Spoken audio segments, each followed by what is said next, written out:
Good morning, everyone. If I am audible to you and if video is okay, please type all okay in the chat so that we can start with our today's live session.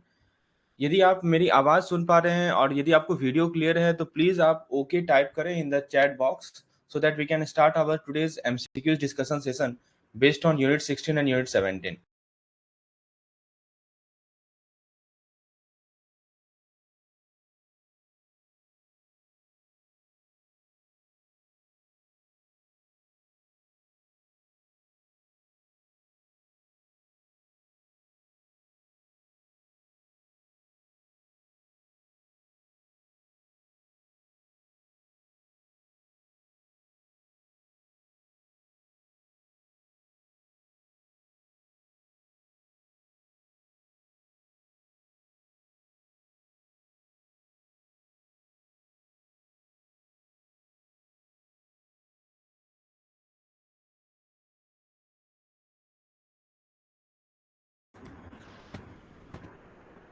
Hello, everyone.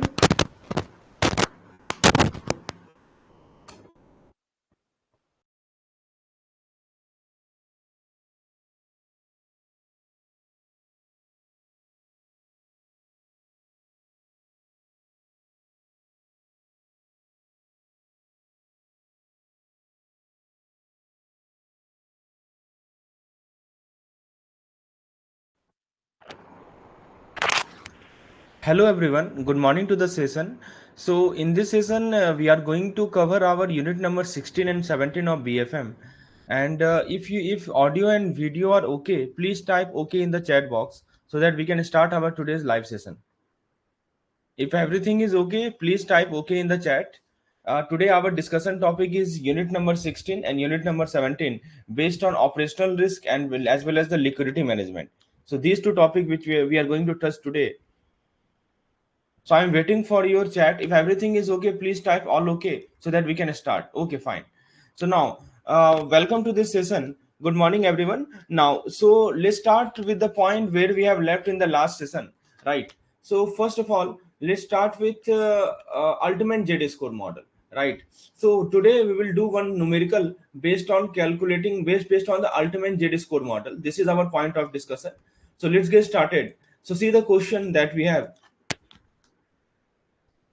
So, Ultimate Z score question says that XYZ Limited, a manufacturing company, is facing financial difficulty and is being evaluated for potential bankruptcy risk using Ultimate Z score model.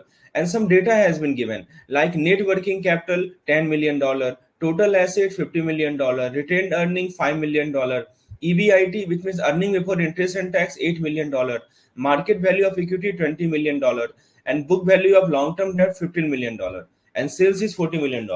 So I request you to please take a screenshot of this slide because the data which will be using from this slide only. आपसे request है कि आप please इसका एक screenshot ले लें क्योंकि सारा डेटा हम लोग इसी स्लाइड का यूज करेंगे. तो ये सभी डेटा आपको दी गई हैं. This data have been provided to you. Now, the question is using ultimate Z score, calculate the Z score for XYZ Limited, given the financial data provided. 2, 2.5, 3, 3.5. That means you have to find the Z score value, right? And this is the favorite question of BFM, right? IIBF asks in the form of case study, right? So they will tell you how to find x1, how to find x2, how to find x3, these things like this. So what is Z score? What is ultimate Z score? Basically, it is a formula which we use to check the financial health of a company. आपको किसी company की यदि financial health देखनी है तो आप ultimate Z score का सहायता लेते हैं, राइट? तो बेसिकली ये आपका एक सवाल का जवाब देता है. It will answer a question, will a company go bankrupt or not, right? Will a company go bankrupt? So this the ultimate Z score answer this question, right? So what is the formula? So I hope you have pen paper and calculator with you. मैं उम्मीद करता हूं आपके पास pen paper और calculator है क्योंकि दोस्तों आपको कैलकुलेट करना, you have to calculate it on your own, right? So here we are calculating ultimate Z score. So please try to calculate each and every component because देखिए देखने से नहीं काम बनेगा, आपको खुद से कैलकुलेट करना पड़ेगा, right? So let me write down the formula first. let me show you what is the formula for calculating Z. So Z is equal to 1.2 times x1 plus 1.4 times x2 plus 3.3 times x3 plus 0.6 times x4 plus 1.0 times x5. So this is the formula for calculating z score. x1, x2, x3, x4, x5. These are the 5 variable. So don't worry, we will break down each and every part slowly. Now let's first talk about x1. Right now, first let's talk about the x1. What is x1? You know, x1 stands for net working capital, NWC, upon total asset. Right. So can you tell me what is the x1? What is the value of x1 for this xyz? Please let me know in the chat box.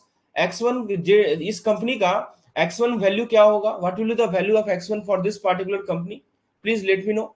So formula for X1 is net working capital upon total asset. So you can see net working capital is $10 million and total asset is $50 million. Please let me know in the chat what is the value of X1.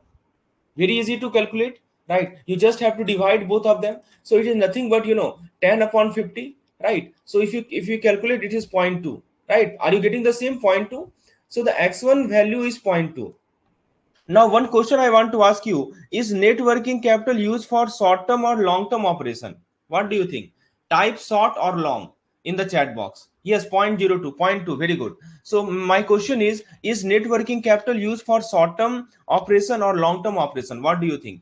Please type short or long in the chat. Now, let's move forward and let's calculate our x2 value. Let's calculate x2. So, x1 we got 0.2, right? Now, x2. Can you tell me what is x2? I think you know it. So let me tell you that is x2 is nothing but the retained earning, right? X2 is what? Retained earning. So retained earning upon total asset. X2 stands for retained earning upon total asset, right? So what is retained earning here? $5 million. And what is total asset? $50 million. So 5 upon 50, this will give you this will give you 0.1, right? So this will give you 0.1. So retained earning, so yes, correct. So friends, retained earning, if you talk about the retained earning, what is retained earning used for? If a company has a high retained earning, tell me, will its financial health be better or worse? आप बताइए, यदि मान लीजिए किसी company का अच्छा retained earning है तो उसका जो फाइनेंशियल कंडीशन होगा वो उसका अच्छा, it will be whether the financial health will be better or worse. What do you think? If a company has having a high retained earning, will the financial health be better or worse? Type better or type worse, because this is very important. So this x2 formula is retained earning upon total asset, right? Now let's calculate x3. What is x3? x3 अब ये calculate करते हैं हम लोग. So x3, what is x3? It is EBIT. It is EBIT upon total asset. EBIT upon total asset, right? So let me write down the formula once more. Point 6 here, it is 0.6, right? So let's calculate x3. X3, it is EBIT. Can you calculate x3? What is the value of x3 you are getting? EBIT is given 8 million. Just write 8 million. Total asset is given 50 million. So it will be 8 upon 50, which will be equal to, this x3 will be equal to how much? I think it is 0.16. X3 is 0.16, right?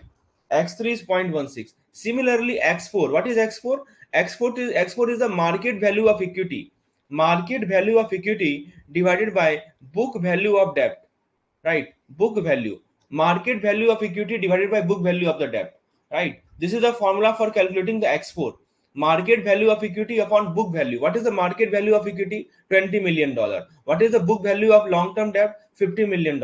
So this will give us how much? 20 upon 15. After calculation, tell me how much you are getting. I hope you are also calculating. Please, I request you to please do the calculation on your own. आपसे एक request है कि please आप खुद से calculate करें, क्योंकि ultimate Z score बहुत ही फेवरेट टॉपिक है आईआईबीएफ एग्जामिनेशन के लिए. बार बार से सवाल आते हैं, right? 20 upon 15 will give you 1.333, right? So this is x4 value. And finally, let's calculate x5. X5 is what? X5 is sales. X5 is sales divided by total asset. Sales divided by total asset. तो यहाँ पे sales कितना दे रखा है आप देखिए, $40 million है. तो in the numerator I will write 40, in the denominator I will write 50. So after calculation you will get how much? 0.8. So now we know x1, x2, x3, x4, x5, right? अब हमें x1, x2, x3, x4, x5 सब पता है. Now what we will do?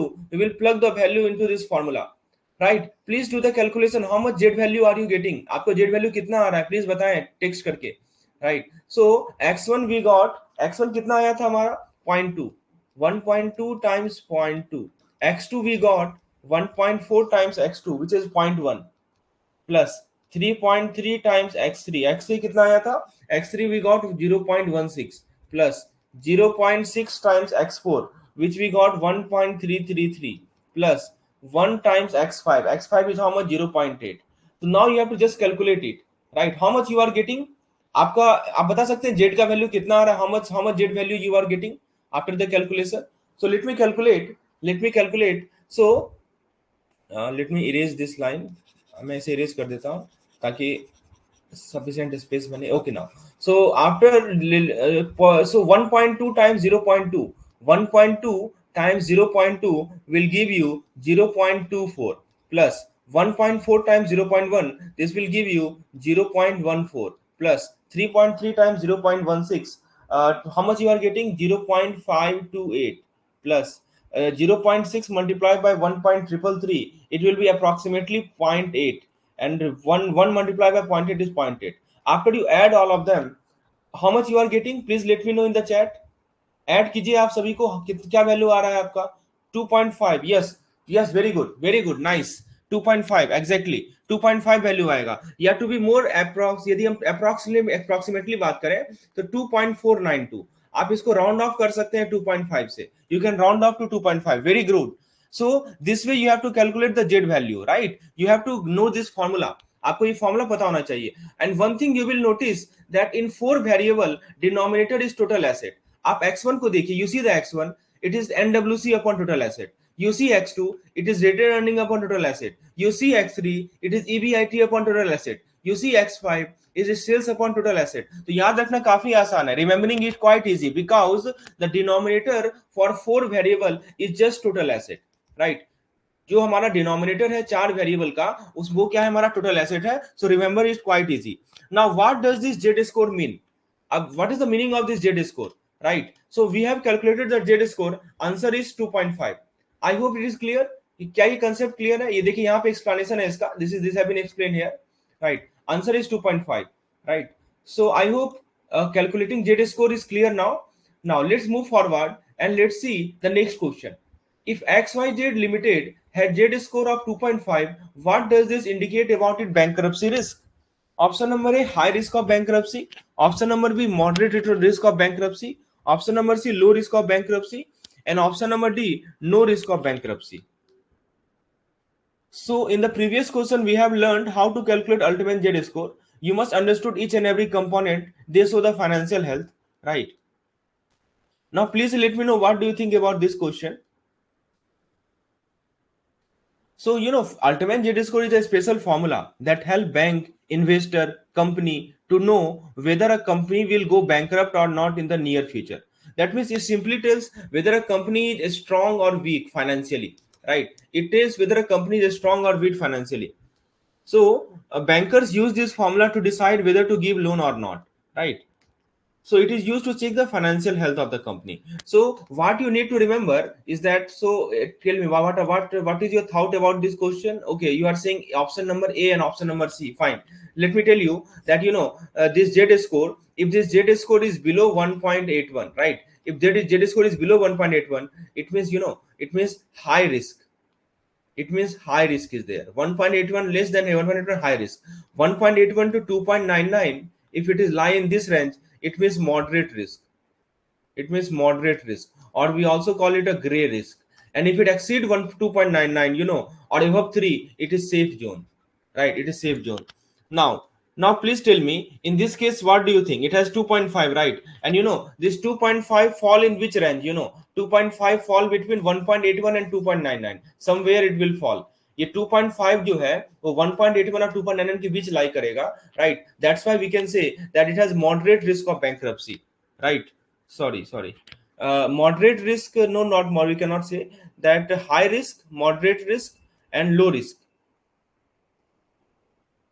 Low risk तो नहीं कहेंगे, we can call it moderate risk because bankruptcy risk is low भी कह सकते हैं, moderate to low we can call it moderate to low, right? So most appropriate answer will be moderate risk of bankruptcy, right? So it is currently we are doing BFM, right? Currently we are doing BFM, and BFM we are in unit number 16, right? That is our 15 credit risk. So based on this, yes, unit number 15 it is credit risk topic, right? Unit number 15. So based on this Z value, Z score, you can decide that which what kind of risk the company is facing. Now suppose instead of this 2.5, I say that Z score is 1.5. Can you tell me what will be the condition of the risk? Whether it is will low risk, option number A, low risk, option number B high risk. What do you think? मान लीजिए कि Z score 1.5 होता, तो आप बता सकते हैं कि जेड तो हमारा जो रिस्क है वो कैसा होता, लो रिस्क होता या हाई रिस्क होता? Please let me know. Actually we can call it low risk also. आप बुक देखेंगे ना तो 1.81 से 2.99 में इन्होंने लो रिस्क दे रखा है, तो मॉडरेट से ज्यादा बढ़िया होगा आप लो बोले इसे, right? So please let me know for 1.5 whether the risk will be low or high. Yes, correct. A high, right? Very good. So it is a high risk because 1.81 से less हमारा high risk होता है, right? Very no, very good. So you must remember this. And what about 3.2? Suppose our Z score is 3.2. What does it indicate about risk? Is it higher or lower? It is no risk, right? 3.2 means no risk. It is safe zone, right? Because it exceeds 2.99, right? Since it exceeds 2.99, it means safe zone, right? And you know one thing, आप ऐसे भी इसको याद रख सकते हैं. How? क्योंकि आप एक चीज ऑब्जर्व कीजिए, you please observe it, that Z is proportional to x1, Z is proportional to x2, Z is proportional to x3. और आप एक बार x1 को देखिए, x1 के नंबरेटर में क्या है हमारा? NWC, net working capital. What is in the numerator of x2? Retained earning. What is the numerator of x3? EBIT. Now please let me know, आपका कॉमन सेंस ये कहेगा ना, your common sense will tell you that NWC, RE, EBIT, the more it is the more financially strong a bank is. जितना ज्यादा ये सभी values होंगे उतना ही ज्यादा फाइनेंशियली स्ट्रॉन्ग हमारा बैंक होगा, right? That is why Z is proportional to these x1, x2, x3. So the more the Z is, the more strong, the more financially strong our bank is, the less the risk, right? That is why as Z value increase, the bank become financially safe, financially strong. So this will help you to remember the thing. Suppose you have a confusion. मान लीजिए आपको एक confusion है कि Z का value कम होना चाहिए या ज्यादा होना चाहिए. So you can answer it quite easily because you can see Z increases. It means what? It means risk decreases, right? You can learn this. You can see this. जितना ज्यादा risk Z का value ज्यादा होगा, risk उतना कम होगा, right? Safer. Very good. So I hope this question is clear to you. Let's move to the next question. And now this question is from unit number 17 of BFM, which is regarding the operational risk, right? So this is a very good question, and this question is most frequently asked in the examination. We are talking about something you call basic indicator approach, which we call BIA, right? So let's understand what is going on in this particular case.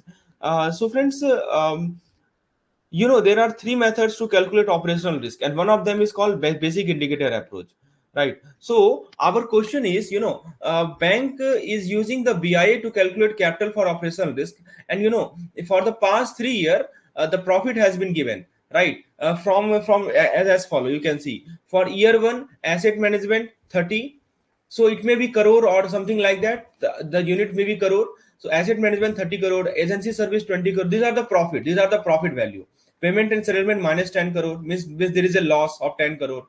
Asset management for year 2 20 crore. Agency service minus 20 crore. Payment and settlement minus 10 crore. And similarly for year 3 data has been given.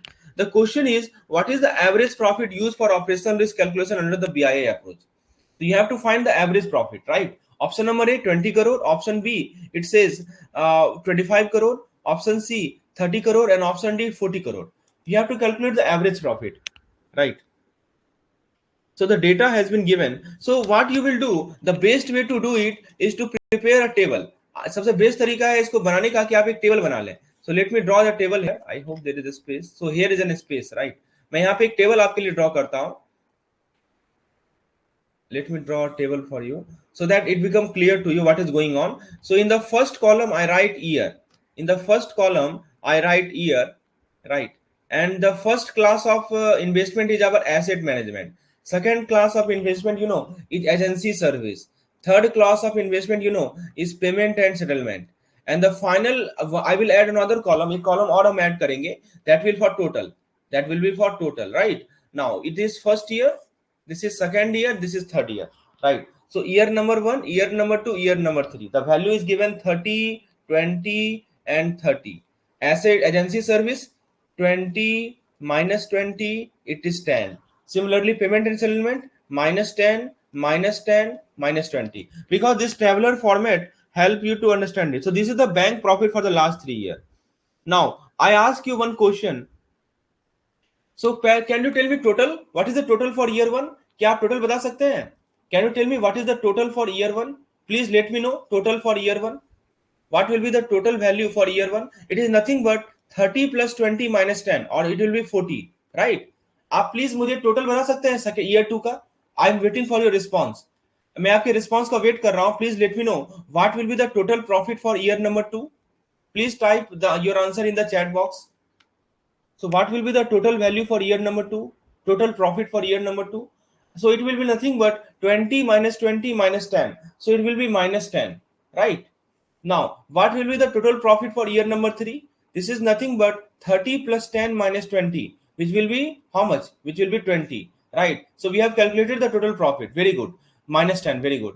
So very good. Now I ask you one question. So you can see the profit for year 1 is 40. Profit for year 2 is minus 20, minus 10, or profit for year 3 is plus 20. My question is, should we include year 2 in our calculation? My question is, so we are applying this basic indicator approach. हम लोग basic indicator approach apply कर रहे हैं. My question is, should we include year 2? क्या हम year 2 को include करेंगे? Yes or no? Please let me know. Since you can see that year 2 value is negative, so should we include our year 2 in our calculation, in our basic indicator approach calculation? This is a very important point. No, obviously this you must keep in your mind, right? ये आपको ध्यान रखना है कि year 2 को हमें exclude करना है. We should not include, we should ignore it, right? We should ignore year 2. We don't have to take year 2 into consideration. Now please let me know the average. Can you tell me what is the average now? Right? Can you tell me what is the average? Please let me know the average value. So since we have excluded year 2, so average is how much? So it is nothing but 40 plus 20 divided by 2. Average तो आपको निकालना आता है ना? Wow, very simple it is. You just add the value, divide by the number. So we are not taking year 2 into consideration. We are taking only year 1 and year 3. So what is the average value? It is nothing but 60 divided by 2, which is equal to 30, right? Which is equal to 30. Is it clear? Yes, very good. So average value we are getting is 30, right? I hope that makes sense to you. So average value कितना आ रहा है हमारा? 30 आ रहा है, right? So 30 crore it will be. Now the final average, so the answer is how much? Option number C is the correct answer here. Now one more question I want to ask you, right? If the final average profit is 30 crore, can you tell me what will be the capital requirement under BI? Capital requirement कितना होगा as per BI? Please let me know. If the average profit is 30 crore, right? If the average profit is 30 crore, what will be the capital requirement as per BI? You know the formula how to go about calculating the capital requirement? क्या आपको formula पता है कि हम लोग BI के अंदर capital requirement कैसे? Yes, very good, very good. 4.5 is the correct answer. Nice, very good. So you know it very well, right? It's quite easy. The main thing is that 15%, this is called alpha value, right? 15% of 30 crore. So this will give you 4.5 crore. Very good. So this means that bank need to set aside 4.5 crore as capital to cover the operational risk, right? So what is the moral lesson that we learn from this discussion is that the moral thing is that always exclude negative profit or zero profit. Had the profit been zero, you have to exclude it. This is very important point. जब भी हम लोग BI से calculate करते हैं ना, so we have to exclude this negative or zero profit, right? And we divide the total by the number of year considered, right? That is the point. So this is our answer. Now let's move over to our next approach, which is a standardized approach. तो दोस्तों please type clear in the chat box if the concept is clear. क्या BI का concept clear है? BI में करते क्या है हम लोग? What we do in BI, that we first calculate the average profit, and after we have calculated the average profit, we multiply it by 15%. We calculate the 15% to get the capital, right? This is what we do. And whenever we calculate the average profit, we must keep in mind that if an year is having zero profit or negative profit, we ignore that year. We don't take that year into our consideration, right? I hope that makes sense to you. And this is very important point which is asked, right? Okay, fine, fine. Okay, I will share. I will add more question. Okay, so now let's move to this question. Let's move to this particular question. This is regarding the standardized approach, right? So here a table has been given, right? So now before one more thing I want to ask you regarding this question, that suppose a bank has positive income in all the 3 year, a bank has positive income in all the 3 year, it should be divided. We want to calculate the average profit, so it should be divided by option number A 2, option number B 3, and option number 3 1. What do you think? Suppose bank has positive income in all the 3 year, so tell me by which number should we divide to calculate the average profit? 2, 3 और 1? Yes B correct, very good, right. यदि सभी तीनों के तीनों साल में हमारा हमारा जो है पॉजिटिव इनकम रहेगा तो हम लोग 3 से डिवाइड करेंगे, right. Let's come to this question. So friends, this question is regarding the standardized approach. This is another method of calculating the operational risk. So a bank is calculating the capital requirement for operational risk using a standardized approach, right? And you know the profit from different business line has been given. Like you can see, asset management year 1, year 2, year 3, agency service year 1, year 2, year 3, payment and settlement is given, right? So you have been asked to calculate the capital requirement based on the given business line.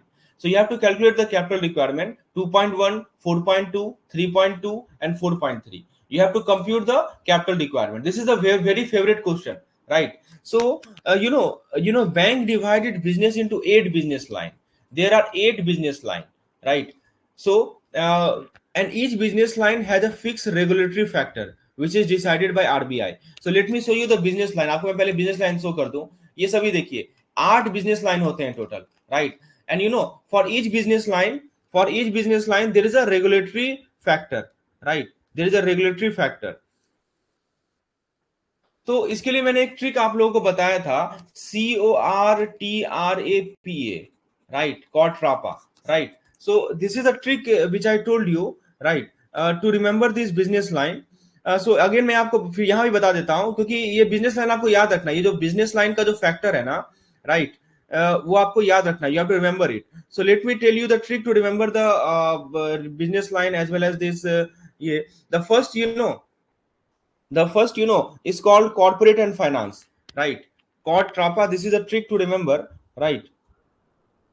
So how to remember it? So let me write down it clearly. आपने मेरा एक video देखा भी होगा. If you have not seen, just see this, you will be understand. Just take 2 minutes to understand. CORTRAPA, right? So caught trapa, what does it mean? So you see, the last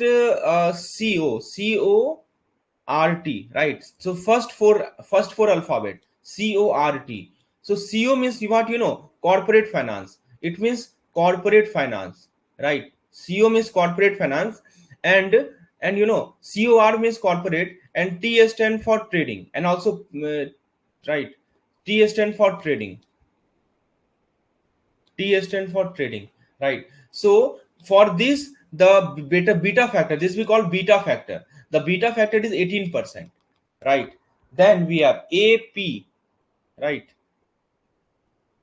So A, so here you can see this A stand for agency service, right? And agency service, the beta value is 15%, and the last PA, so which stands for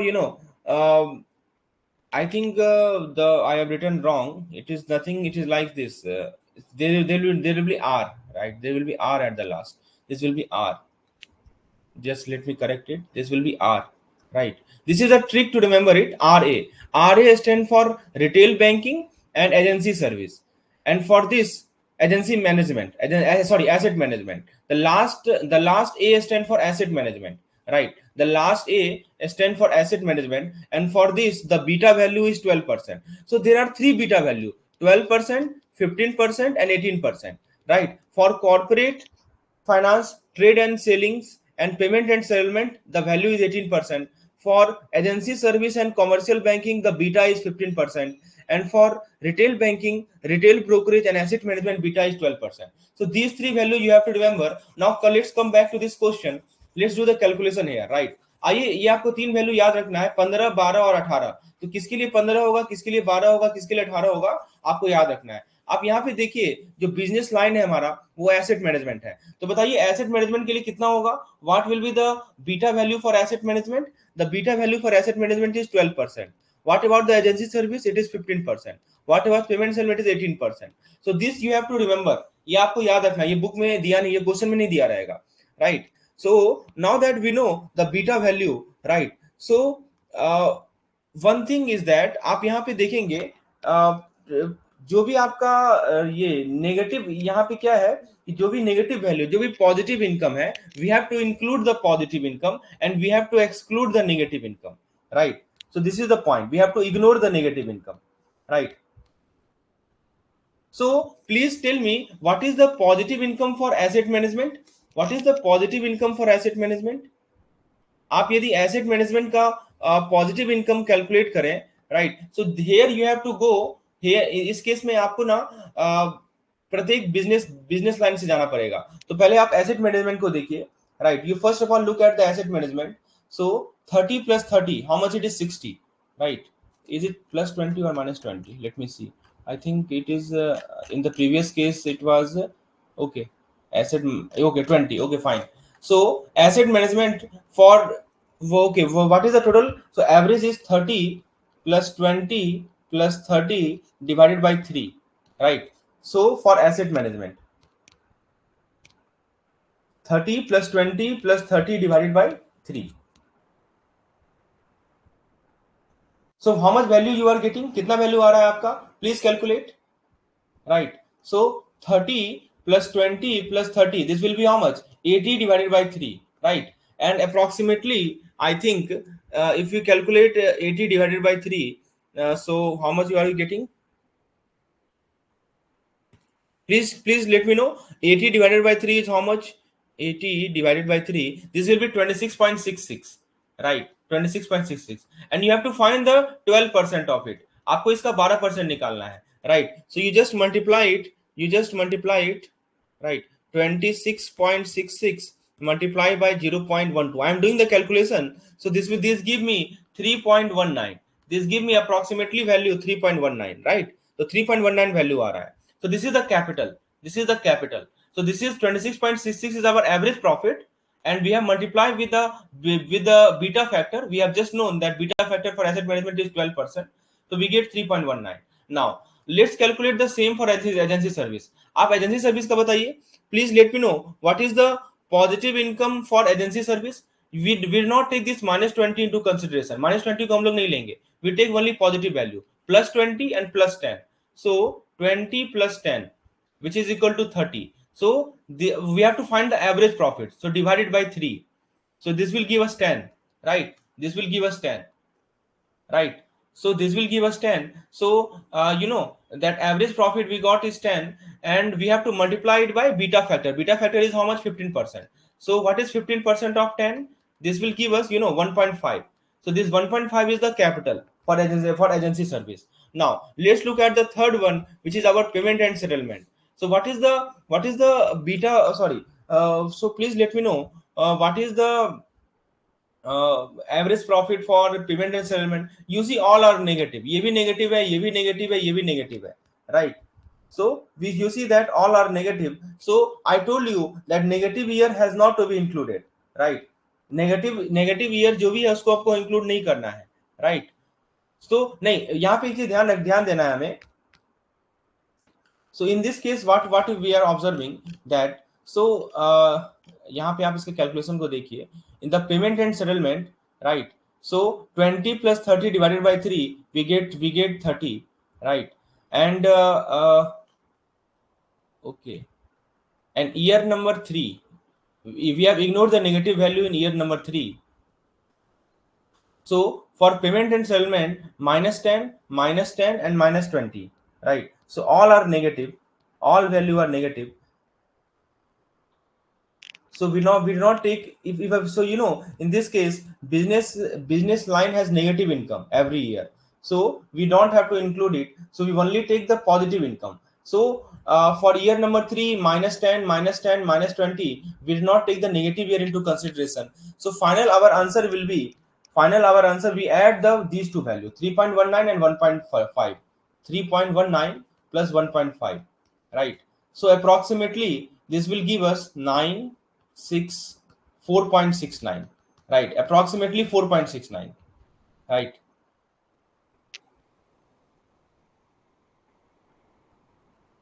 yes yes, आप यहाँ पे notice कीजिए, yes correct. In case of basic approach what we have done, basic approach में हमने क्या लिया कि जो हमारा डिनोमिनेटर था उसमें हमने केवल 2 ही लिया था, right? We have completely excluded the year number 2, right? Because it was negative. But in this case, we are dividing by 3. We are dividing by 3. We are taking all the year into consideration, but in the in the numerator, we are not taking negative value, right? We are in the numerator, we are not taking the negative value, right? So if there is negative, so remember, even if it is negative, you should count the year in average. Count the year in average, right? This is very important point. This is the difference between average BIA and standardized approach. आप यहाँ पे notice कीजिए कि जब हम basic indicator approach को calculate कर रहे थे, in the denominator we just take 2, we did not take 3. Why? We did not count the year. We have not taken year 2 into consideration. But in a standardized approach, even though this year has a negative value, even though आप देखिए agency service का year 2 में negative value है, even though it has negative value, still we have taken 3 in the denominator. That means what? In the standardized approach, even if negative, we should count the year in the average. आपको year को तो लेना ही है average में. That is the difference, right? I hope this is clear. This is very important point, right? आपको nominator में negative value नहीं लेना है, बट डिनोमिनेटर में उसको ईयर को तो काउंट करना पड़ेगा क्योंकि आप 3 साल ले रहे हैं ना. That is the point. And you should know this, you should know this business factor value, which we call beta value, right? आपको बीटा वैल्यू पता होनी चाहिए, right? So our final calculation I'm getting 4.65 to be more approx. So what is the key point to remember? The key point to remember is that, let me show you, this is the key point to remember, that year 2 was excluded because it has negative total profit, right? And always include all year, always, let me write down, always include all year in average, all year in average, even the negative year also. In the denominator you have to write 3. In the case of standardized approach, in the denominator you have to write 2. If a year has negative value, you have to write 2. In the case of basic indicator approach, right? And only apply the percentage on the positive income, right? That is the point. And final capital can never be negative. Final capital will always be positive, right? Is it clear now? Please let me know. Did you know the difference between a standardized approach and basic indicator approach? Here the answer is given wrong. This is not 2.1. It is approximately 4.6 and I am getting. There is some calculation mistake. I will correct it further, right? So I hope this makes sense to you कि basic indicator approach और standardized approach में क्या basic difference है, right? Please let me know if it is clear or not. अच्छा, मान लीजिए कि bank का किसी साल जीरो इनकम हो. If a bank has zero income in 1 year, should we exclude that year from the average in the standardized approach? What do you think? If the bank has zero income in a particular year, my question, listen to my question properly. Suppose a bank has zero income in a particular year. Should we exclude that year from the average? See, in the standardized approach, you can't exclude the year. In the denominator, year has to be taken into consideration. But in the numerator, since average income is zero, so you just add zero. There will be no effect. आप यदि zero add करेंगे तो कोई effect तो होने वाला है नहीं, लेकिन डिनोमिनेटर में आपको 3 लिखना ही लिखना है, right? So that is the point. So I hope this make sense. ये क्लियर है कि स्टैंडर्डाइज अप्रोच और बेसिक इंडिकेटर अप्रोच में क्या बेसिक डिफरेंस है, राइट? कैसे आपको कैलकुलेट करना है दोनों के कैपिटल रिक्वायरमेंट को. So in the basic indicator approach, we first calculate the average profit multiplied by 15% to get the capital requirement. And in the case of a standardized approach, for each business line, we separately calculate the capital and then we add all of them to get the final total capital. And we must remember the beta factor for this business line. आपको सभी business line का beta factor याद होना चाहिए, ठीक है? तो ये बेसिक पॉइंट है. चलिए अब हम लोग एक और क्वेश्चन करते हैं. अब ये देखिए बहुत अच्छा क्वेश्चन है, right? This is a very good question. So let me show you. The question is on your screen. XYZ Bank financial data for year 1 is provided. Net profit 1050 crore, provision 1500 crore, staff expense 1850 crore, right? Just so staff expense is given 1850 crore, other operating expense 2100 crore, other income is 1300 crore. This data has been given. Beta factor is 15%. So based on BIA, what is the capital charge for operational risk for year one? So you have to calculate the capital charge, right? So you know how to calculate the capital charge. You know how to calculate the capital charge. So capital charge, the formula for capital charge is nothing but, this is nothing but beta value multiplied by gross income. Beta value multiplied by gross income. So you have to calculate this capital charge. To calculate this capital charge, we must know the gross income. So can you tell me what is the gross income in this particular case? क्या आप gross income बता सकते हैं इस case में कितना होगा? Right, I have prepare a separate video. मैंने कुछ ही दिन पहले एक वीडियो बनाया था जिसमें मैंने समझाया था कि ये net profit, gross income, operating profit, what are the difference between them. If you have not seen, यदि आपने उसका इस वीडियो को नहीं देखा है तो मैं उसका लिंक शेयर कर दूंगा टेलीग्राम ग्रुप में. I will share the link in the Telegram group. Please watch that video. That will give you a clear insight, right? That will give you a clear insight how to calculate the gross income, how to calculate what is the difference between net income, gross income, operating income, everything, right? So let's come back to this question. So please, yes, I will share because this is the most important confusion that many people face. What is gross income, what is net profit, what is operating expense, what is operating income, right? How to go about differentiating these two. So in this case, you have to find the gross profit, right? So gross profit in or gross income in bank terminology, we'll call it gross income. So gross income is equal to net profit plus provision plus staff expense plus other operating expense, right? You add all of them, this will give you the gross income, right? So you must remember that other income like rent and commission has not to be included. Now you see what is the net profit given here. Please do the calculation, right? What is the net profit given here? Net profit is 1050. What is the provisioning value? 1500. What is the staff expense? Staff expense is 1850. And what is the operating expense? 2100, right? So it's just like ये जैसे आपका okay fine. I have made a video, I think you have not seen that video, that's why. देखिए जैसे आपका net salary और gross salary होता है ना, like you have your net salary and gross salary and to calculate ये from net salary to gross salary you add your depreciation, right? क्या करते हैं, आपको जैसे ग्रॉस सैलरी होता है और नेट सैलरी होता है, you have net salary and gross salary. So you deduct your deduction to arrive at the net salary. From gross salary you subtract the deduction, then you arrive at the net salary. Similarly you can treat like this. So net profit, you add all this provision, staff expense, operating expense, you will get gross income. So this is quite much easier to remember it. जैसे आपका salary होता है तो आप क्या करते हैं, gross salary में से डिडक्शन माइनस करते हैं तो नेट सैलरी आता है. Similarly here also. So please let me know after adding this how much you are getting, how what value you are getting after adding this net profit, provision, staff expense, operating expense. I hope this you can remember long time. Just you can this is just quite common to your salary, gross salary and net salary. So after addition I am getting 6500 crore, 6500 crore, right? Now you must remember there we so one question I want to ask you, should we include this other income into our calculation? Type yes or no.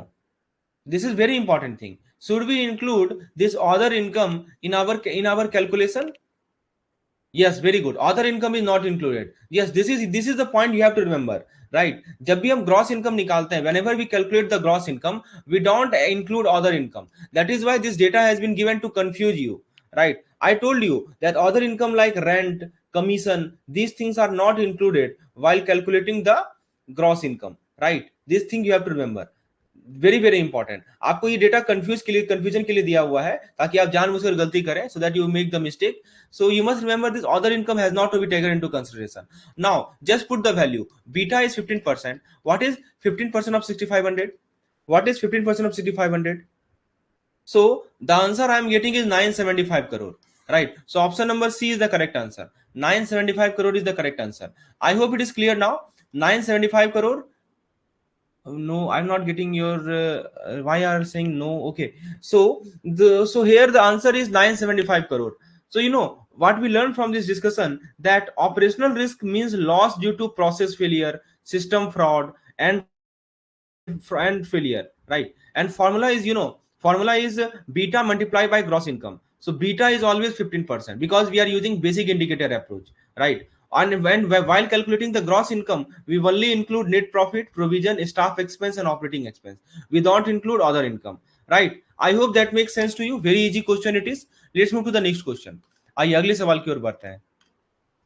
Yes, this is a very good question. Please try to answer it. The question says that a bank is assessing its operational risk based on following factor: probability of occurrence, for probability, sorry, potential financial impact, for impact. So these are 4%, right? So probability of occurrence, potential financial impact, impact of internal control is given 0%, right? So the question is, what is the operational risk? Option are 2, 4, 8 and 16. You know what is the meaning of probability of occurrence? इसका क्या मतलब होता है? What is the meaning of this probability of occurrence? It means, it means how likely is event to happen. How likely is an event to happen? क्या chance है किसी event के होने का, right? How likely an event is to happen. Probability financial impact means what? What is the financial damage? What is the financial damage? What will be the financial damage if it happen? यदि ये हो जाता है तो financial damage क्या होगा? What will the financial damage if it happen? And the third is internal control. Internal control means what? How much risk is reduced by internal control. How much risk is reduced by internal control. हम internal control से कितना risk कम कर रहे हैं, right? So these are the meaning of these three term. Probability of occurrence का मतलब कि क्या चांस है इसके होने का. Potential financial impact means financial damage if it happen. And impact of internal control means how much is the risk is reduced, right? So these are the meaning, this is the meaning of these three terms. Now let's calculate this. Let's calculate, right? Yes, very good. So you are saying 4, you are saying 4, very good. Let's see how to go about calculating it. The formula आप जानते हैं, right? The formula is quite simple. Let me write down the formula. मैं यहाँ पे आपको formula बता देता हूँ. It is probability. The formula is probability multiplied by financial impact, multiplied by 1 minus impact of internal control, and you take under root, right? You take under root of all this. So this is how you calculate the operational risk.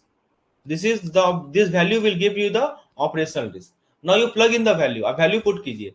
Probability कितना दे रखा है इन्होंने? 4 दे रखा है, right? Probability value they have given 4, right? Financial impact is how much? 4, and 1 minus 0%. So this will give you, for 1 minus 0 is 1, right? 1 minus 1 is 0. 1 minus 0 is 1. So 4 into 4 under root is how much? 4. The correct answer is B. Very good. The correct answer is B. Under root 16 is, this will give you 4, right? So this formula you have to remember. And internal control is 0%. What does it mean? इसका मतलब क्या हुआ कि कोई reduction ही नहीं हुआ. Internal control 0% है, मतलब कि कोई रिडक्शन, रिस्क रिडक्शन हुआ ही नहीं है ना. No risk is reduced, right? So I hope this you remember this formula. Very simple question it is. बहुत ही सिंपल क्वेश्चन है, बस ये फॉर्मूला आपको याद रखना है. You just have to remember the formula, right? And you can answer it very easily. Let's move to the next question, right? So let's see this particular question. Very good question it is. Let's try to understand. अब एक आपके सामने theoretical question है. अभी तक हम लोगों ने न्यूमेरिकल क्वेश्चन किया. So the question is ABC Bank. It is ABC Bank.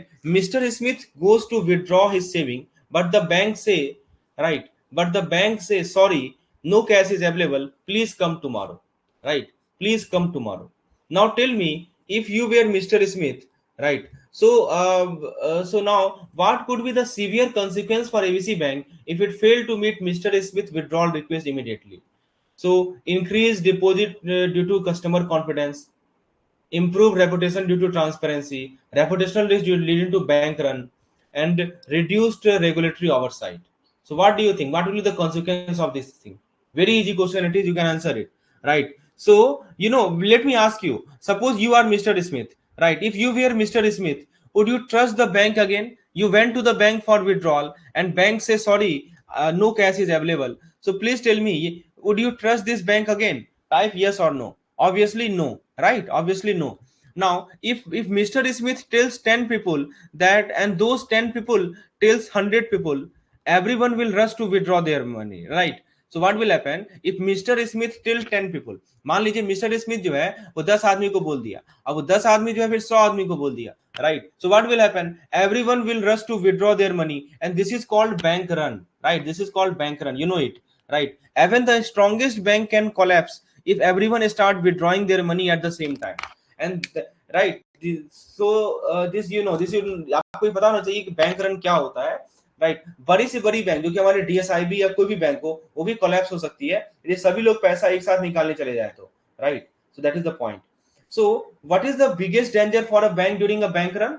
That is, bank survival. Bank cannot survive, right? This is the biggest risk, right? And here the bank is exposed to reputation risk. The correct answer to this question is reputation risk. So this is a risk you must know, right?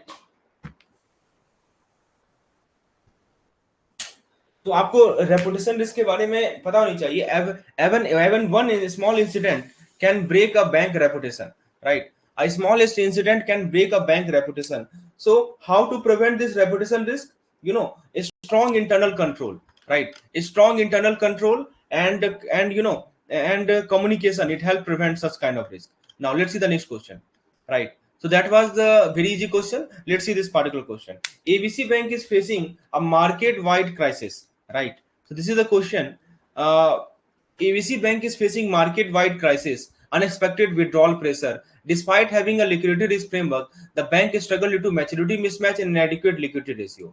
So this is the scenario, right? This is the scenario presented before you. Now let's see the question. Why it is critical for bank board of director to set explicit liquidity risk tolerance? So the question is regarding the liquidity risk tolerance, right? So let me ask you a question. What is the meaning of liquidity risk? Option number A, risk of earning low profit. Risk of earning low profit. Option number B, risk of not having enough cash. Not having cash. Option number C, risk of loan default. What is the meaning of liquidity risk? Is it A, B, or C? Option number A, earning low profit. Option number B, not having cash to pay customer. And option number C, loan default. What do you think? What is liquidity risk? Obviously, option number B, right? You know it very well, right? Not having cash. That is called liquidity risk. Now, why is liquidity risk dangerous? Why is this liquidity risk dangerous? Imagine you go to your bank to withdraw your money, but the cashier say, sorry sir, cash is not available. So what would you do? What will you do? Will you come back happy tomorrow, tell other about the issue, and start worrying if your money is safe? The correct answer is you will start worrying that if your money is safe or not, right? So in this case, what is happening? This ABC bank, this ABC bank is facing market wide crisis. This means many people are withdrawing money at the same time due to fear or panic, right? बहुत सारे लोग एक साथ पैसा निकालने आ गए हैं क्योंकि उनके अंदर एक डर आ गया है, right? Even though the bank has liquidity risk framework, but it is struggling due to maturity mismatch, short term deposit but long term loan. You know what is the meaning of this maturity mismatch? इसका मतलब होता है, मान लीजिए कि हमने short term deposit दिया और हमारा लोन लॉन्ग टर्म का है. This is called maturity mismatch. And low cash reserve. अब हुआ क्या कि बहुत सारे लोग बैंक से पैसा निकालने आ गए, तो इस कारण से मैच्योरिटी मिसमैच और इनएडिक्वेट लिक्विडिटी रेशियो फेस कर रहा है, right? So the question is, what should the board of director, why should the board of director set clear rule for liquidity risk, right? So क्यों बोर्ड ऑफ डायरेक्टर जो है clear rule set करें liquidity risk के लिए? Option number A, to earn more profit. Option number B, to ensure that bank can survive tough situation. Option number C, to increase lending without any limit. Option number D, to avoid regular risk check. So what do you think, which is the correct one, right? Okay, difference between asset and liability. So, okay, I will answer it. So, what do you think? Very easy to answer, right? So, one question I am getting, what is the difference between assets and liability, right? Very easy question. From bank's perspective, if we talk about, if we talk about bank's perspective, the source of fund, source of fund is called liability and use of fund is called asset. मतलब आपको जो fund आ रहा है उसका source कहाँ कहाँ से है, उसको लाइबिलिटी कहा जाएगा, and the use of fund is called asset, right? So that is the basic difference. What do you think is the correct answer here? So friends, the correct answer is option number B. Very good. Option number B is the correct answer, right? So the board of directors are like the captain of the ship. एक जहाज का जो captain होता है ना, वैसे होता है board of director. Board of director decide how much cash the bank should always keep ready, and if they allow the bank to keep less cash to earn more profit, the bank will collapse during a crisis. तो मान लीजिए ऐसा हो कि जो board of director है उन्होंने क्या किया कि उन्होंने अलाउ किया कि चलो कम कैश रखते हैं, हाँ, ताकि ज्यादा से ज्यादा प्रॉफिट हो, तो बैंक कोलैप्स कर जाएगी. So that is why this liquidity risk tolerance is very important, and this question was asked in the December 24 BFM examination about this liquidity risk tolerance, right? So if they set clear liquidity risk tolerance, right, they can survive the market crisis, they can maintain the customer trust, and they can avoid the they can avoid the bank run. So do you think that every bank should have a liquidity risk framework? क्या आपको लगता है कि सभी bank के पास liquidity risk framework होना चाहिए? What do you think? Yes or no? Do you think that every bank should have liquidity risk framework?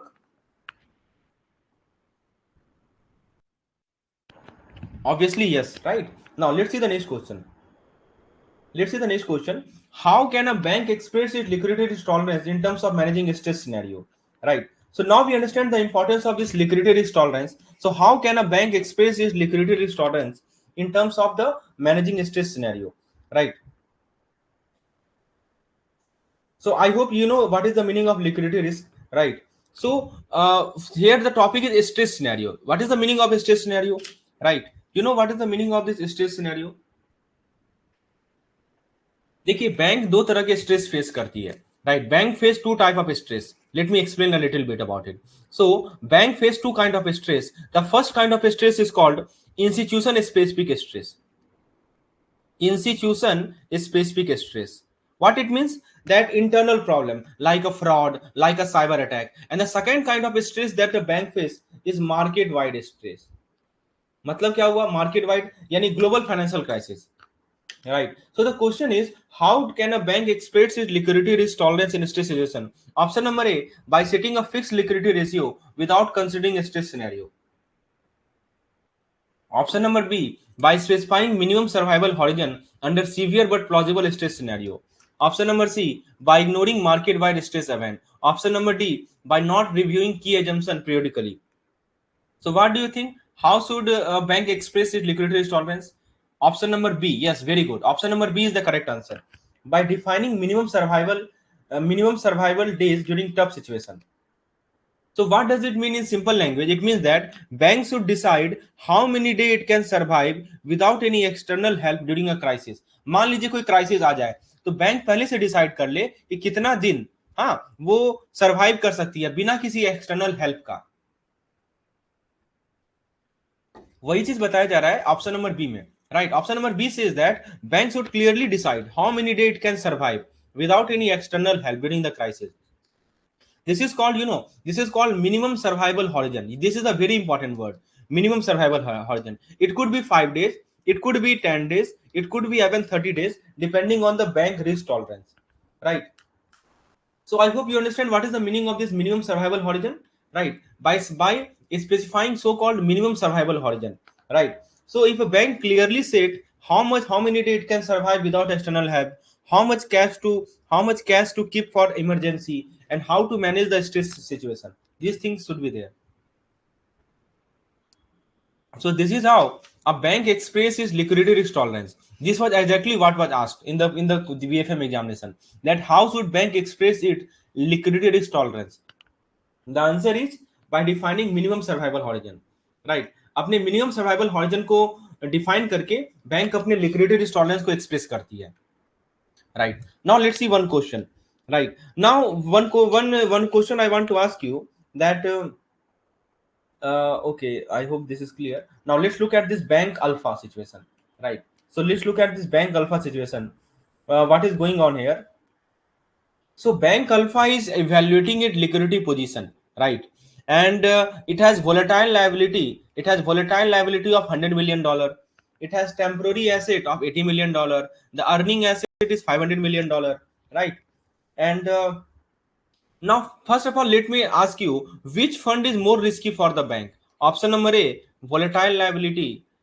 Option number B, earning asset. So please let me know in the chat which fund is most risky. Which fund is most risky for the bank? Is it volatile liability or is it the earning asset? What do you think? Which is the most risky fund for a bank? A or B? What do you think?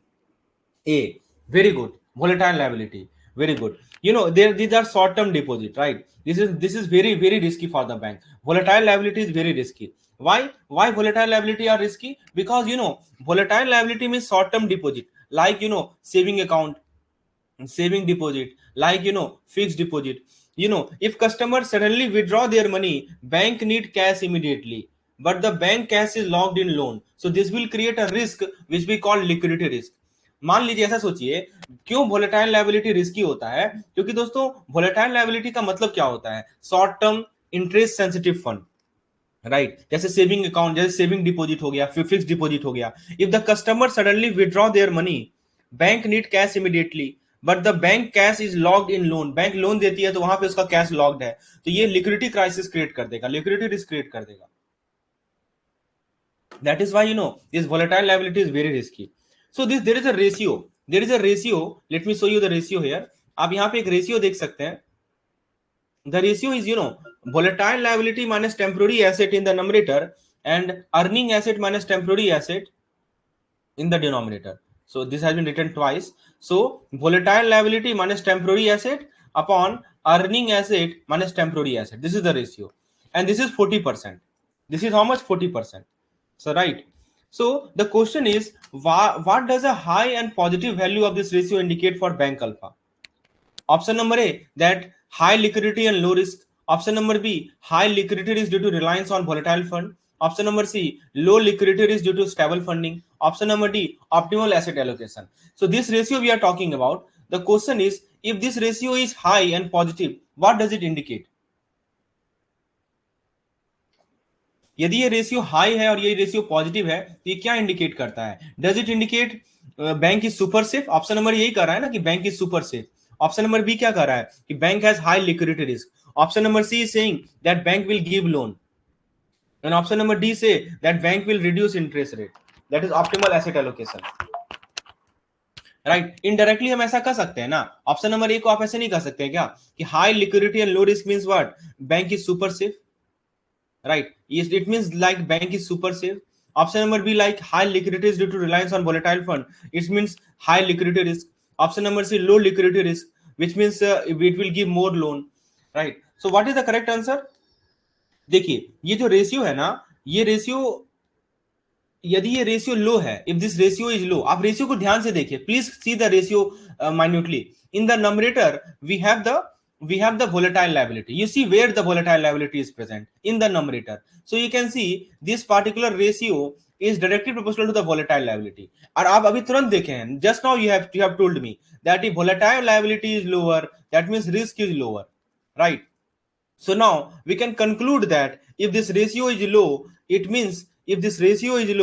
means our bank is safe. Our bank is safe.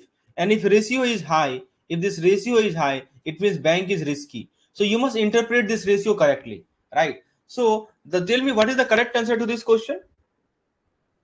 What is the correct answer to this question? The correct answer to this question is option number B, right? So if this ratio is high and positive value, right? So it means high liquidity risk is there because we are relying more on volatile fund. Option number B is the correct answer to this question. Very good. All of you have answered correctly. Very good. B is the correct answer. So high positive value means that bank is using too much volatile fund to support its loan. And if the customer withdraw their money suddenly, the bank will struggle to pay back, and this create a liquidity risk. So now, please let me know one question I want to ask you. Is it good for bank to rely on volatile fund for long term loan? क्या bank के लिए ये सही है, अच्छा बात है कि वो volatile fund पे rely करे long term loan के लिए? Yes or no? Is it good for bank to rely on volatile fund for long term loan? What do you think? Is it good for bank to rely on volatile fund for long term loan? The correct answer is, what do you think? Obviously the correct answer is no, right? The correct answer is no, because volatile liability, yes, obviously no. So what we learned from this question? We learned from this question is that this volatile liability, it means short term fund. It clearly means what? Short term fund. And this short term fund is always risky, right? And temporary asset, what is temporary asset? Temporary asset means liquid cash. Temporary asset means what? Liquid cash. And this is safe. The more liquid cash you have, the more safer you are. And if this ratio is higher, this ratio we are talking about, it means bank is at high liquidity risk, right? So that is the point. Now let's see the next question. The next question you have, as you can see on your screen, right? So there is a bank which is called Bank Beta, right?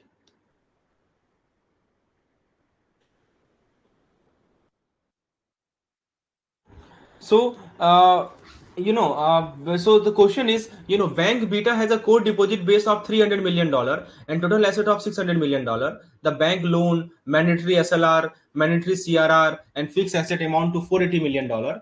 So there is a ratio: loan plus mandatory SLR plus mandatory CRR plus fixed asset upon total asset, right? So what does this ratio indicate about bank beta liquidity position? Option number A, that high liquidity due to large proportion of liquid asset, low liquidity risk due to a stable core deposit, high degree of illiquidity embedded in the balance sheet. Option number D, optimal asset allocation for liquidity management. So friends, let us start with a simple scenario. We will answer this question just a bit. Let's ask you a simple question. Listen to my word carefully. Imagine you have rupees 10,000 in your account, but rupees 8,000 is locked in your FD, fixed deposit, for 5 years, right? Now you urgently need rupees 9,000. So what will happen? Option number A, you will easily get the money. Option number B, you will struggle. You will struggle to withdraw the amount. Option number C, your bank will give you extra money. Your bank will give you extra money. So comment your answer fast.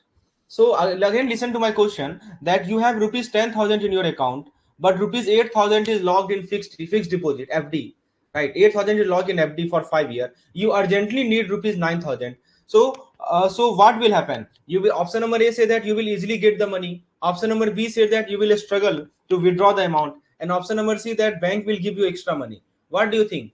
Option number B, obviously, right? Bank will never give extra money, right? So option B, you will struggle to withdraw the amount. So bank work in the same way, right? Bank work in the same way. You know, some asset are liquid, some asset are quite liquid. When I say liquid, what does it mean? It means, no, like cash, like government bond. These are liquid asset. Cash, government bond, these are liquid assets. Some assets are illiquid. Some assets are illiquid. What is the meaning of illiquid? Illiquid means, like, long term loan, which we call LTL. LTL means long term loan, right? Real estate. Real estate, it is also an asset, but it is quite illiquid. Illiquid means it cannot be quickly converted into cash, right? So if bank has too many illiquid asset, it can face a liquidity crisis. यदि मान लीजिए bank के पास बहुत ज्यादा illiquid वाला asset आ जाएगा ना, right, तो वो आपके लिए लिक्विडिटी क्राइसिस क्रिएट कर देगा when customer withdraw money suddenly. जब कस्टमर मान लीजिए एक साथ आ जाए पैसा निकालने के लिए और बैंक के पास बहुत ज्यादा इलिक्विड एसेट है, suppose many customer came to bank to withdraw their money and a bank has high liquid asset, it will create liquidity crisis for the bank, right? So now you come back to this case. Bank beta has a core deposit. What is the meaning of core deposit? core deposit समझते हैं आप क्या होता है? Core deposit mean stable funding from customer. Core deposit का मतलब होता है stable fund. It simply means stable fund from customer. How much it is? $300 million। Total asset is how much? $600 million। And illiquid asset is how much? अब आप देखिए कि ये जो हमारा लोन है, ये जो हमारा SLR है, ये जो हमारा CRR है, all these are illiquid, right? This cannot be quickly converted into cash. These are illiquid. How much is illiquid? $480 million. Now tell me in the chat, what percentage of the bank total asset are illiquid? Please tell me in the chat, what percentage of the bank total asset are illiquid? Option number A, 60%. Option number B, 70%. Option number C, 80%. Option number D 50%. My question is what percentage of the bank total asset are illiquid? बता सकते हैं क्या कि bank के total asset का कितना percentage illiquid है? Is it 60? A, B, C, D. Option A 60, option B 70, option C 80, option D 50. Great, very nice. 80%. Very good. It is 80% because you know total asset is 600 million and total illiquid asset is 480 million. So obviously 480 is 80% of 600. Obviously 80%. Very good. Correct answer is 80%. Just you divide 480 divided by 600. You will get 80%. So what does this ratio mean? इस ratio का क्या मतलब है? आप इस ratio को थोड़ा ध्यान से देखिए. आप देखिए कभी कभी रेशियो देख के आदमी डर जाता है कि आखिर क्या लिख दिया ये. देखिए कुछ है नहीं. You don't get right worried by seeing this particular ratio. In the numerator you can easily see that the component written are illiquid, right? That the component written are illiquid asset, and in the denominator we have written the total asset, right? So this ratio says that, right? So now let's come back to the question, right? So so the ratio is high, right? So if the ratio is high, suppose I say that this ratio is high, right? So it means that bank has high degree of illiquidity. यदि ये ratio high है मतलब bank का illiquidity काफी ज्यादा है. It also means that most of the bank asset are locked in the long term investment, right? It also means that most of the bank asset are locked in the long term investment, and it also means that bank will struggle if the customer demand cash shortly. मान लीजिए कि customer जो है तुरंत बोले कि मेरा cash लौटाओ, मुझे कैश वापस करो, तो फिर बैंक स्ट्रगल करेगी, right? Now let's come back to the question. The question is what will happen. Now let's come back to the question. This is our question. What will happen to the bank beta, right?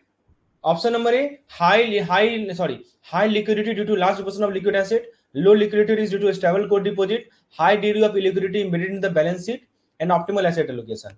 So option number A say that it will pay all withdrawal. Option number B say that it will face liquidity risk, right? Option number C, it will become more high. So what do you think? What do you think is the correct answer here? Obviously now I think you can answer.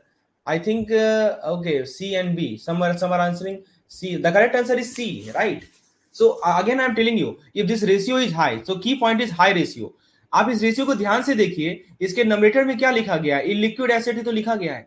जितना ज्यादा ratio होगा उतना ज्यादा illiquid asset होगा. It means high degree of illiquidity embedded in the balance sheet. This is the correct answer, right? तो ये ratio आपको समझ में आना चाहिए कि रेशियो क्या इंडिकेट कर रहा है. And this question is a favourite question of IIBF. आपको ये रेशियो दे देगा और पूछेगा कि रेशियो हाई है, इसका क्या मतलब होता है? So the it means that there is a high degree of illiquidity embedded in the balance sheet, right? I hope it is clear now because I have given you example. मैंने आपको पहला example दिया था ना. I have given you the first example regarding your deposit. Your total deposit was 10,000, out of which 8,000 was in FD, and you need 9,000. So you will struggle. Similarly, bank will also struggle if most of their asset is, just like your FD and your saving account. So your saving account is liquid. Saving account fund is liquid. You can withdraw them anytime. But this FD is illiquid. It will take some time to withdraw, right? Similarly, for bank, they have some asset in the form of liquid, some asset in the form of illiquid. For illiquid asset, the bank will take some time to recover, right? That is the point. So that is answer. So if most of the bank asset are in loan and reserve, it cannot easily convert them into cash when needed. Now let me ask you one question, very very important question, that if a bank has 80% illiquid asset, let me ask you a question. Suppose a bank has 80% illiquid asset, 80% illiquid, let me write down illiquid asset, right? So what should it do to improve liquidity? Option number A, increase cash reserve. Option number B, give more long-term loan. Option number C, stop accepting deposit. Option number D, close the bank. Listen to my question carefully. If a bank has 80% illiquid asset, right? If a bank has 80% illiquid asset, so what should it do to improve liquidity? Option number A, increase cash reserve. Option number B, give more long-term loan. Option number C, stop accepting deposit. Option number D, close the bank. What do you think? यदि मान लीजिए bank के पास 80% illiquid asset है, तो bank क्या करे अपनी liquidity को इंप्रूव करने के लिए? Option number A, increase cash reserve, give more long term loan, stop deposit or close the bank. Yes, option number A is the correct. Increase cash reserve, right? Obviously. So what we learned from this question is that the main learning is that, a high ratio of illiquid asset to total asset indicates high liquidity risk, right? So bank must balance between loan and cash. Loan is illiquid and cash is liquid. So if the liquidity risk is too high, the bank must hold more liquidity risk, right? So this 40% is the optimal value. यदि मान लीजिए 40% तक ये ratio है ना, then it means it is safe. But more than 40% indicate that there is some problem, right? That is the point. Now let's see this particular question. The next question we have, as you can see on your screen, right? So the question is, it says that Zenith Bank. Let me explain the scenario. What is happening here? यहाँ क्या हो रहा है, आइए समझते हैं.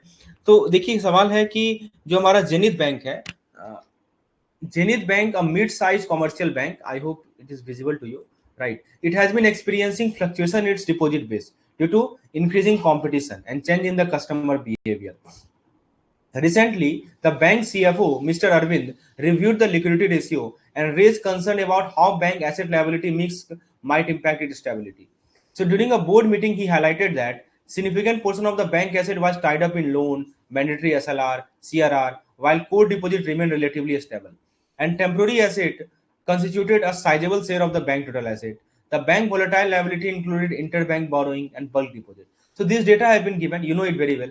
So Mr. Arvind posed a question to the board: are we efficiently balancing liquidity and profitability, or are we exposing ourselves to potential liquidity risk? So this is the scenario. Now let's see the question. आइए question को देखते हैं. So Zenith Bank CFO is concerned about high proportion of the temporary asset to total asset could impact the bank profitability. Why might this be a concern? Because option A says that holding excess liquidity reduces the return. So here the ratio is temporary asset to total asset, right? Temporary asset to total asset. अब इस ratio की हम लोग बात कर रहे हैं. So option number A say that holding excess liquidity reduces the return on asset due to lower interest earning. Option B, a high liquidity ratio always will improve the bank financial stability. Option number C, a low liquidity ratio. So we are talking about this ratio. A low liquidity ratio means bank has excess of fixed asset. And option number D, a high liquidity ratio reduces the bank capital adequacy ratio. So this is the question. So let's start with a simple scenario. आइए इसको हम लोग एक simple भाषा में समझते हैं. What is going on here? Let me give you a simple example.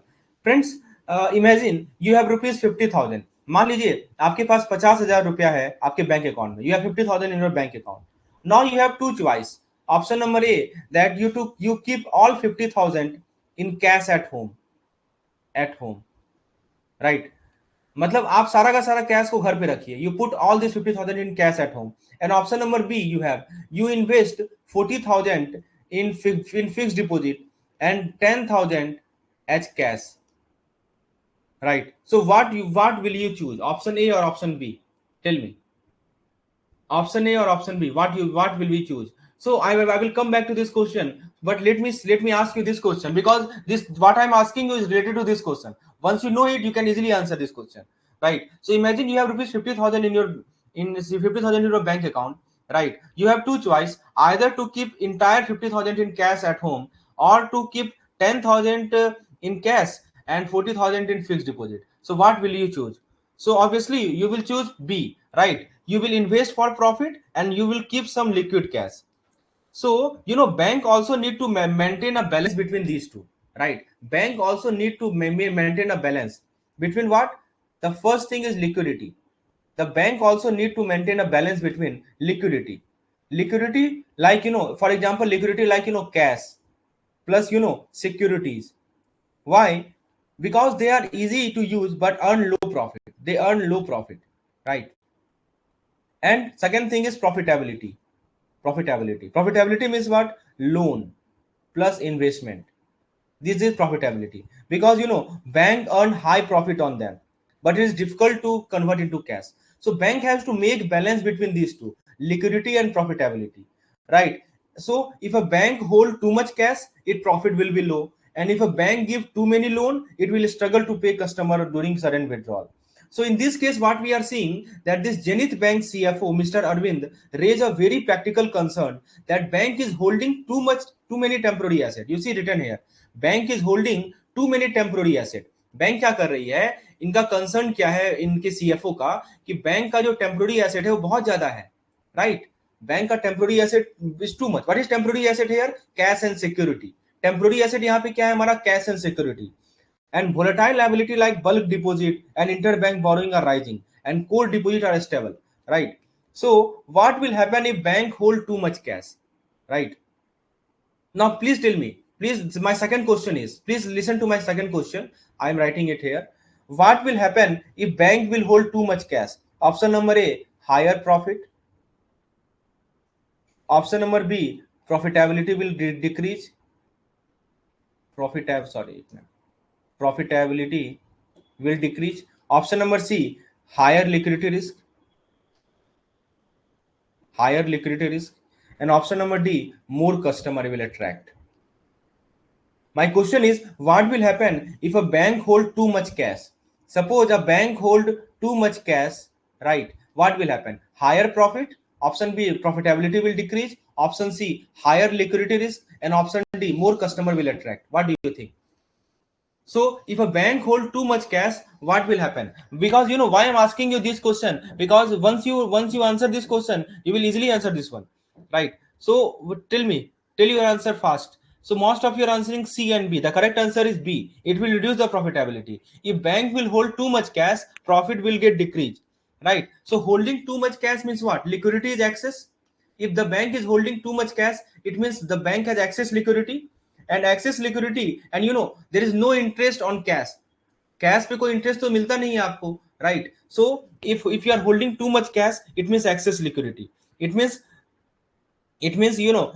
so what we learn from this discussion is that if liquidity increase, यदि liquidity बढ़ता है, it means return will become less, right?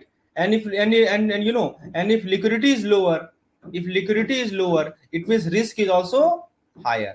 यदि आप liquidity बढ़ाते हैं तो return कम होगा, और लिक्विडिटी कम होगा तो रिस्क ज्यादा होगा. सो बैंक को बैलेंस करना है. आप देख रहे हैं ना, लिक्विडिटी को यदि हम बढ़ाएंगे तो रिटर्न कम होगा. If you increase the liquidity, our return will get less. If we decrease the liquidity, our risk will get higher. So bank has to balance the profitability as well as the risk, right? These two things bank has to balance. So they try to find the perfect balance between enough cash and maximum loan, right?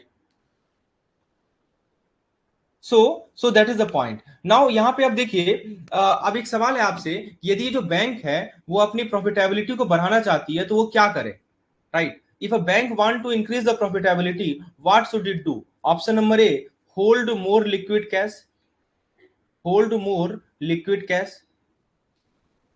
Option number B, give more loan. Option number C, stop accepting deposit, means it should not accept deposit. Option number D, that increase temporary asset को बढ़ा दे. My question is, if a bank want to increase its profitability, what should it do? Option number A, hold more liquid cash. Option number B, it should give more loan. Option number C, it should stop accepting deposit. And option D, that increase temporary asset. What do you think? The correct answer is it should give more loan, right? Option B, it should give more loan. More loan it will give, the more profitability it will give. But there is a catch. What will happen if too many loans are given? Does it increase or decrease liquidity risk? Type increase or decrease in the chat. So if too many loans are given, will the liquidity risk will increase or decrease? Type increase if you think that liquidity risk will increase, or type decrease if you think it will decrease, right? So what will happen if the bank give too much loan? Will the liquidity risk will be increase or decrease? What do you think? So obviously liquidity risk will increase, right? The correct answer is increase. So that is why perfect balance between liquid asset and loan is very necessary. Now what is the answer to this question? That high proportion of temporary asset to total asset, it could impact the bank profitability, right? So option number A says that holding excess liquidity reduce the return on asset due to low interest earning. And option B says, so what do you think about option A? If we hold excess liquidity, will the return will reduce? यदि मान लीजिए कि हमारा liquidity ज्यादा होगा right. आप यहाँ देख सकते हैं, clearly you can see more the liquidity, return will reduce. Right, this is good, this is correct. Higher liquidity ratio always improve the bank financial stability, this is wrong. Low liquidity ratio means the bank has excess of fixed asset. यदि liquidity ratio कम होगा, right, it means fixed asset ज्यादा है, ये भी कह सकते हैं हम, right. And higher liquidity ratio reduce the bank capital adequacy ratio. इसका कोई relation नहीं है. So answer option A is the correct answer here, right. Option A is the correct answer here, right. So what we learned from this discussion, ये जो discussion हमने किया इससे क्या, what is the final takeaway? The final takeaway is that liquidity is always necessary to meet customer withdrawal, right. So profitability, यदि आप loan देंगे, यदि इन्वेस्टमेंट होगा, तो प्रॉफिटेबिलिटी क्या होगा? बढ़ेगा, profit will increase, right. But the challenge is to find the right balance. आपको एक राइट बैलेंस रखना है, राइट. सो एक्सेस किसके किसके बीच में? On one side, suppose this is a seesaw, आप सी सॉ देखे है ना, तो सी सॉ के एक साइड में है आपका लिक्विडिटी, राइट, और एक साइड में है आपका प्रॉफिटेबिलिटी, राइट. तो आपको जो है इसके बीच में you have to make the balance between these two, right. So I hope this make sense to you. Now let's see the second question. If Zenith Bank temporary asset to volatile liability ratio fall below 1, what could be its implication? Right. So here the ratio is temporary asset upon volatile liability. If this ratio fall below 1, what could be the implication? Right. You know, such type of question is asked in the examination. The bank may struggle to meet short-term obligation. The bank has excess liquidity and should invest more in long-term asset. The bank is well capitalized and does not need to worry about short-term liquidity risk.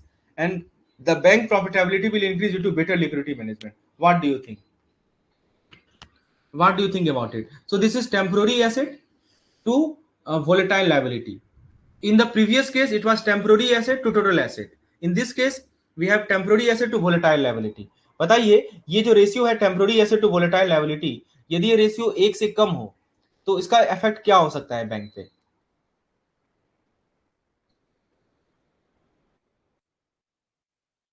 So you know what is the meaning of temporary asset? So let me clear your basic. मैं आपको थोड़ा सा यहाँ basic clear कर देता हूँ, क्योंकि दोस्तों आप टेम्पोररी एसेट से क्या समझते हैं, वेर यू अंडरस्टैंड और not. Let me take you example. So let me give you simple example to understand it. Suppose that you are running a small grocery shop, right? Suppose you are running a small grocery shop. मान लीजिए कि आपका छोटा सा एक दुकान है grocery का. if your all your money is invested in stock, if all your money is invested in stock like wheat, stock like rice, stock like sugar, and you don't have cash to buy vegetable in the morning, what will happen? Can you manage your shop without the cash? What do you think? आपका एक छोटा सा grocery shop है, आपका सारा का सारा पैसा स्टॉक में लग गया, वीट में, राइस में, शुगर में. You don't have money to purchase vegetable in the morning. So what will happen? Can you manage your shop without the cash? The correct answer is no, right? Because even if your shop is full of goods, without cash your business will suffer.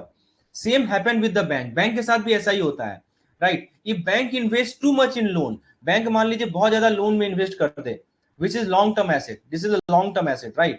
And don't keep temporary asset. ये temporary asset नहीं रखेगी. अब temporary asset में क्या हो सकता है? Cash हो सकता है, प्लस मार्केटेबल सिक्योरिटीज हो सकते हैं, right. So if bank invest too much in loan and do not keep enough temporary asset, they will not be able to meet customer withdrawal.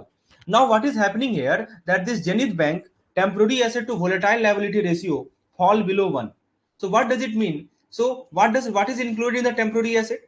Temporary asset में क्या आएगा बताइए? Temporary asset में आता है हमारा कैश आता है, प्लस सिक्योरिटीज आते हैं, right. And what is volatile liability?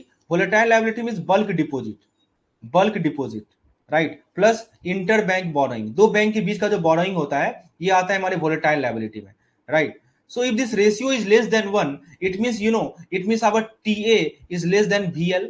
मतलब temporary asset जो है volatile liability से कम है. This means bank liquid cash is less than short term liability. Obviously बात है ना, इसका मतलब ये क्या रिप्रेजेंट कर रहा है? Temporary asset is representing the liquid cash and volatile liability is representing the short term liability. So let's test your basic. One question I want to ask you, right? आप ये बताइए मुझे, I hope let me erase it. Just wait a minute. Let me erase this and let me ask you a question. That suppose if bank volatile liability, it's not working. Okay, fine.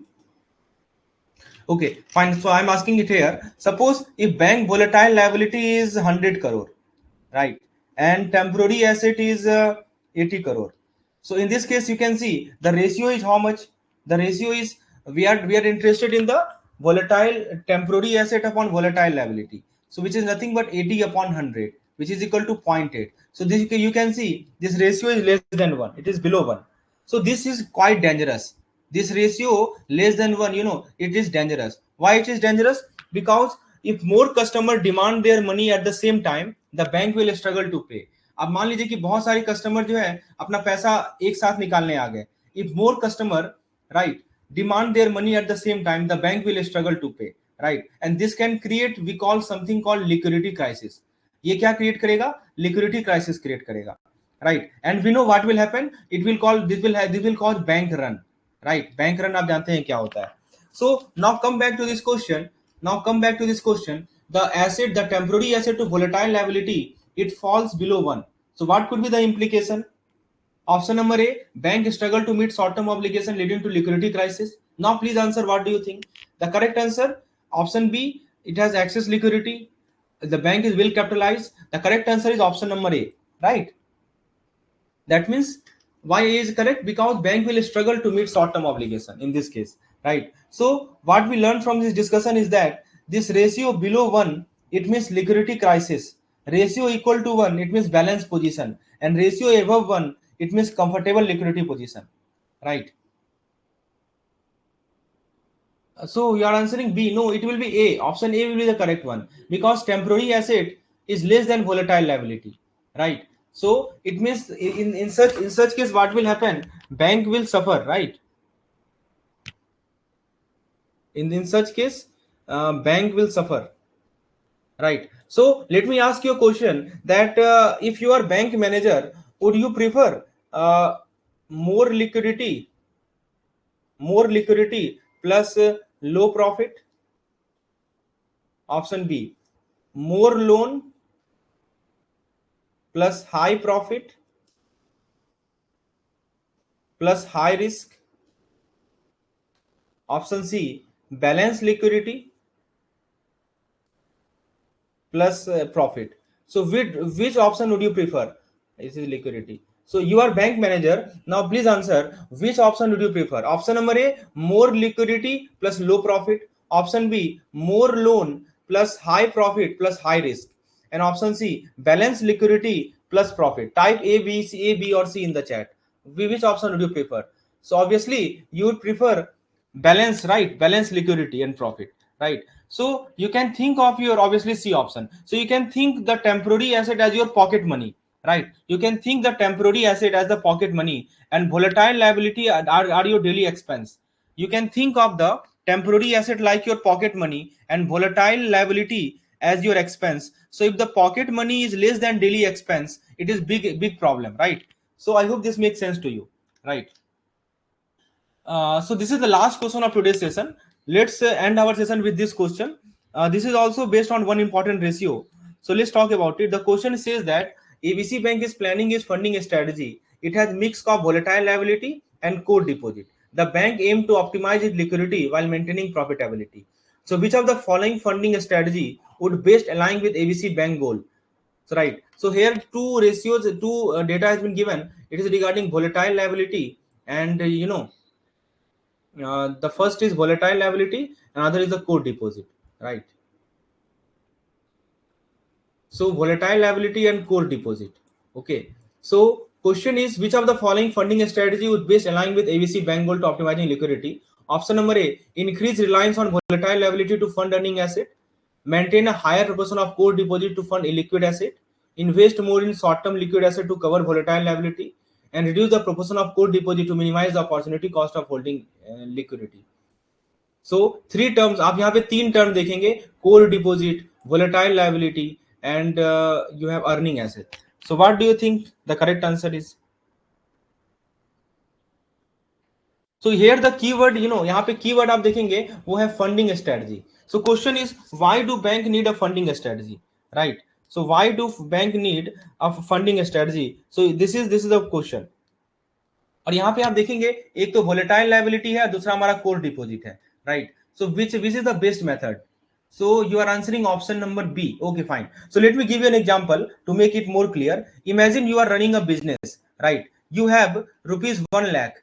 You have rupees 1 lakh from saving, rupees 1 lakh from saving, and rupees 50,000 borrowed from a friend for 1 month.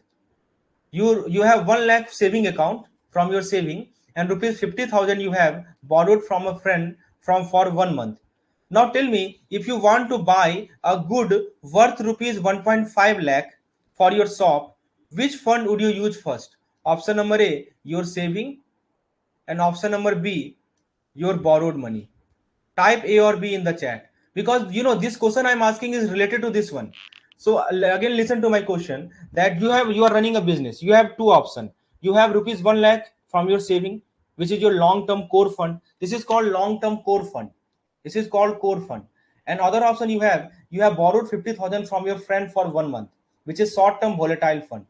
Now suppose you have to borrow, you have to buy good worth 1.5 lakh for your shop. Which fund would you use first, your own saving or your borrowed fund? What do you think? So you are saying option number A. Yes, correct, your own saving. Very good. Why your own saving? Because because borrowed money is a short term, right? Borrowed money is a short term, you have to return quickly.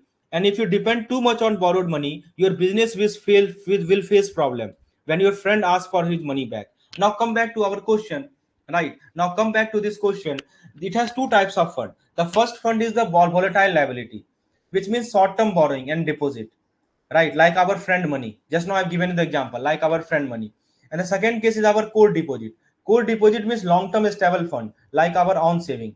Now, which fund should ABC Bank use to finance its loan and long term investment? Option number A, volatile liability. Option number B, core deposit. Type A or B in the chat. My question is, which fund should ABC Bank use to finance its loan and investment? Should it use volatile liability or should it use core deposit? Type A or B in the chat. Right. So what do you think? A or B? The correct answer is option B. Yes, obviously option number B. Right. Well, they should use core deposit, because core deposit is much better. Why core deposit is better? Because core deposit means long term plus stable plus reliable. Right. That is why core deposit is much better. They don't need to be repaid immediately. Right. So this is the point. So now come back to this question, that which of the following funding strategy would best align with ABC Bank loan? Increase reliance on volatile liability fund. What do you think of what option is? This is completely wrong. Option B, maintain a high proportion of core deposit. Yes, this is correct. Invest more in short-term liquid asset to cover volatile liability. No. And reduce the proportion of core deposit. No. So anytime you must remember, core deposit should be higher. So option number B is the correct answer. Right. I hope this makes sense to you. So what is final takeaway? What is the final takeaway from this? So we can write like this: core deposit is for use for long-term loan. So risk level is low risk, and it means profit is moderate. Profit is moderate.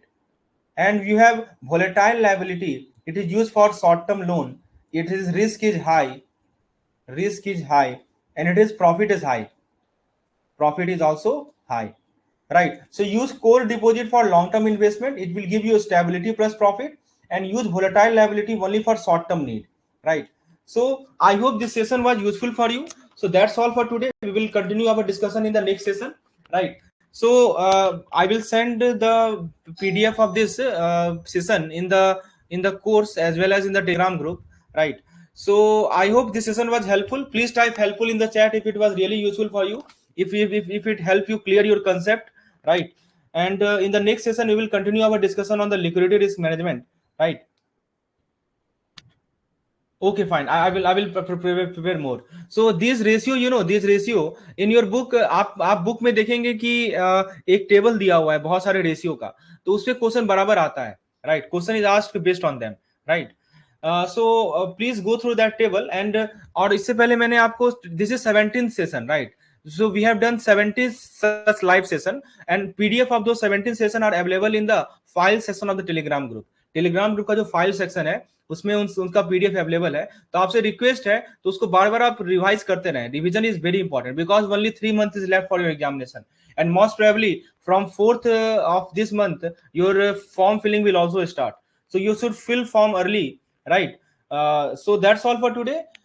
Have a nice day. Thank you.